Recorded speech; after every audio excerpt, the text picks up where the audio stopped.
अस्सलामुअलैकुम दोस्तों। आज हम बात करने वाले हैं एक ऐसे टॉपिक पर जो हमेशा से इंसानी क्यूरियोसिटी का हिस्सा रहा है, एलियंस। क्या एलियंस वाकई मौजूद है?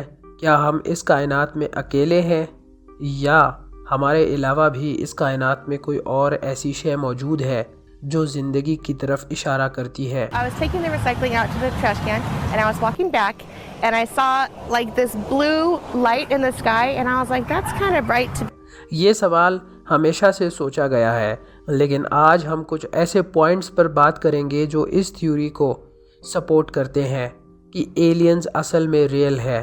तो अगर आप भी स्पेस के सीक्रेट्स के बारे में जानना चाहते हैं तो इस वीडियो को एंड तक ज़रूर देखिए। सबसे पहले हम ये समझेंगे कि यूनिवर्स कितना बड़ा है। ये दुनिया, ये सूरज, ये प्लैनेट्स सिर्फ एक छोटी सी ड्रॉप है एक बड़े से ओशन में।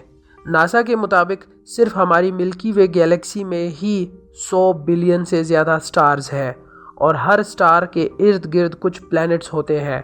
अब सोचिए, अगर सिर्फ एक गैलेक्सी में इतना कुछ है तो पूरे यूनिवर्स में कितनी गैलेक्सीज़ और कितने प्लैनेट्स होंगे? क्या ये मुमकिन नहीं कि किसी और प्लैनेट पर ज़िंदगी हो सकती है? नासा का केपलर टेलीस्कोप स्पेस में जाने के बाद से अब तक 4000 से ज़्यादा एक्सोप्लैनेट्स को ढूंढ चुका है। एक्सोप्लैनेट्स वो प्लैनेट्स होते हैं जो हमारे सोलर सिस्टम की बाहर हैं और उनमें से कई प्लैनेट्स ऐसे हैं जो अर्थ की तरह हैबिटेबल जोन में है, जहां पानी और ज़िंदगी के लिए ज़रूरी एलिमेंट्स मौजूद हो सकते हैं।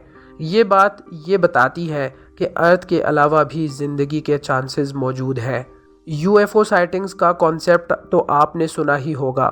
दुनिया भर से हर साल हज़ारों लोग कुछ ऐसे ऑब्जेक्ट्स को देखने का दावा करते हैं जो किसी भी तरह इंसानी टेक्नोलॉजी से मैच नहीं करती। सबसे फेमस इंसिडेंट 1947 का रोजविल इंसिडेंट है, जहां एक क्रैश के बाद कहा गया कि एक एलियन स्पेस क्राफ्ट क्रैश हुआ था।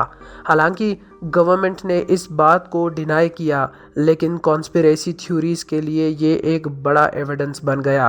आपको ये जानकर शायद हैरानी होगी कि सिर्फ आम लोग ही नहीं बल्कि कई गवर्नमेंट्स भी इस चीज़ पर रिसर्च करती रही है।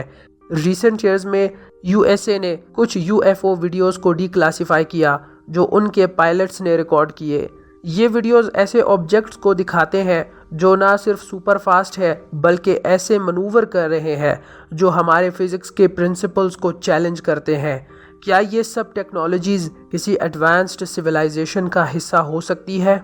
अगर हम अपनी हिस्ट्री की तरफ देखें तो एंशंट सिविलाइजेशंस जैसे कि इजिप्ट, माया और सुमेरियंस के पास कुछ ऐसे स्ट्रक्चर्स और ड्राइंग्स हैं जो एलियंस की तरफ इशारा करती हैं। पिरामिड्स के कंस्ट्रक्शन, नाज़का लाइंस और कुछ पुरानी पेंटिंग्स में ऐसे सिंबल्स मिलते हैं जो एलियंस को दिखाते हैं। कुछ लोगों का मानना तो ये भी है कि शायद ये एंशंट एलियंस के ज़रिए बनाई गई या उनके नॉलेज के ज़रिए हम तक पहुंची है।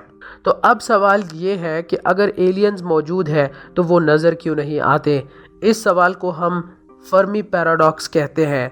इसका मतलब है, अगर यूनिवर्स इतना बड़ा है और अगर ज़िंदगी का कहीं और भी चांस मौजूद है तो हमें एलियंस से सिग्नल्स या उनका कोई प्रूफ क्यों नहीं मिलता? कुछ साइंटिस्ट्स का कहना है कि हो सकता है कि एलियंस इतने एडवांस्ड हो कि उनका हमसे कांटेक्ट करना अब इंटरेस्ट का मामला ना हो, या फिर वो हमें देख रहे हैं लेकिन हमें पता नहीं चल रहा।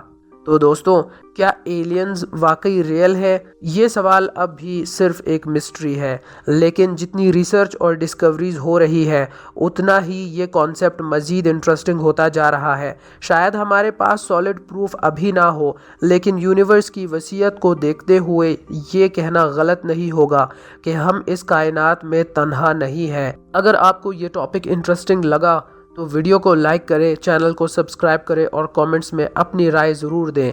मिलते हैं अगले वीडियो में, तब तक के लिए अल्लाह हाफिज़।